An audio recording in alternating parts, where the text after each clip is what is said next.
iaitu misteri patung Okeku ataupun yang lebih dikenali dengan nama The Haunted Doll of Hokkaido. Cerita dia bermula. Assalamualaikum semua. Pada episod kali ni aku nak cerita kat korang pasal satu kisah tentang patung yang digelar Okeku. Patung yang lebih dikenali dengan nama The Haunted Doll of Hokkaido. Dia banyak kisah-kisah misteri tentang patung yang digelar Okeku ni. Tapi sebelum aku cerita pasal konten aku minggu ni, aku harap korang dapat like, subscribe aku punya channel supaya aku dapat buat konten-konten yang lagi menarik untuk korang dengar. Berbalik kepada konten aku minggu ni, iaitu misteri patung Okeku ataupun yang lebih dikenali dengan nama The Haunted Doll of Hokkaido. Cerita dia bermula apabila terdapat satu patung yang, kalau tak silap aku, banyak besi lah tentang patung Okeku ni. Dia ada 2-3 besi. Lepas tu ada satu kisah yang paling popular lah yang diceritakan oleh masyarakat setempat dekat Pulau Hokkaido, yang menceritakan yang ada satu patung tradisional Jepun ni yang telah dibuat pada tahun 1910-an macam itu. Pada tahun 1918 ada seorang budak lelaki yang berusia dalam lingkungan 17 ke 18 tahun yang bernama Ikichi Suzuki telah membeli patung untuk diberikan kepada adik perempuan dia yang bernama Kikoko, yang berusia dalam lingkungan 2 ke 3 tahun. Lepas tu budak yang bernama Kikoko ni selalu bermain berjam-jam dengan patung yang diberikan oleh abang dia. Selepas tu banyaklah dia pergi tidur pun dia akan tak pernah berenggang dengan patung yang diberikan oleh abang dia. Selepas tu lama kelamaan ada satu kisah tragis yang terjadi, di mana budak perempuan yang bernama Kikoko ni telah meninggal dunia akibat komplikasi jantung dan sesama dan demam, dikatakan demam yang teruk lah pada ketika itu, dan menyebabkan yang dia telah meninggal dunia. Selepas terjadinya kes yang tragedi itu kan, yang memang tragis lah, di mana Kikoko ni telah meninggal dunia, jadi keluarga dia telah memuja patung dan memanggil ataupun memberi gelaran kepada patung yang dijaga oleh mendiang Kikoko ni dengan nama Okeku. Sebab tu nama patung ni digelar Okeku, sebab keluarga dia telah memuja dengan nama ataupun gelaran Okeku untuk memperingatilah yang kematian Kikoko, anak dia orang kan.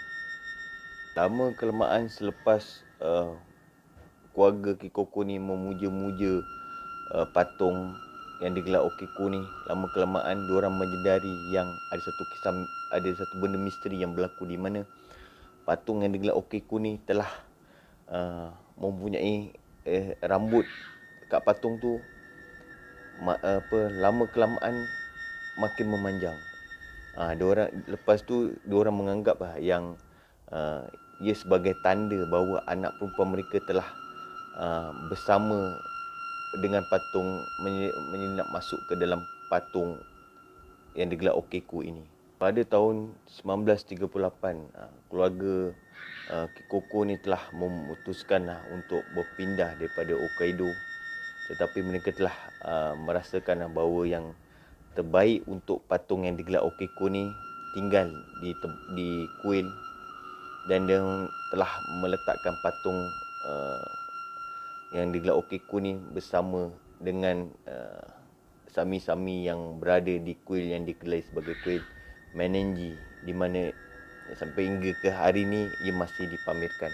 Sejak daripada hari itu, patung Okeku ni kekal di kuil berkenaan dan orang ramai sering datang ke situ untuk melihat rambut yang dikatakan tumbuh pada patung tersebut kan. Tetapi mereka tidak dibenarkan untuk mengambil gambar.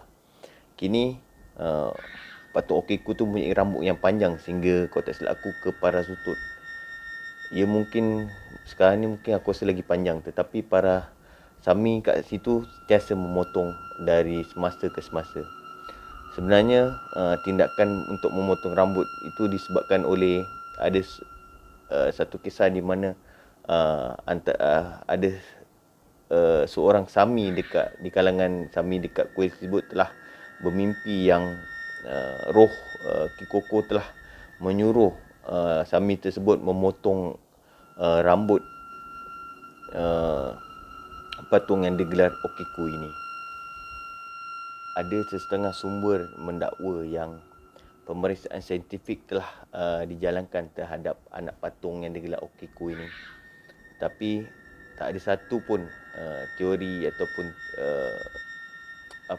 kajian saintifik yang boleh meyakinkan yang rambut ataupun membuktikan merungkai misteri tentang macam mana rambut ni boleh panjangkan.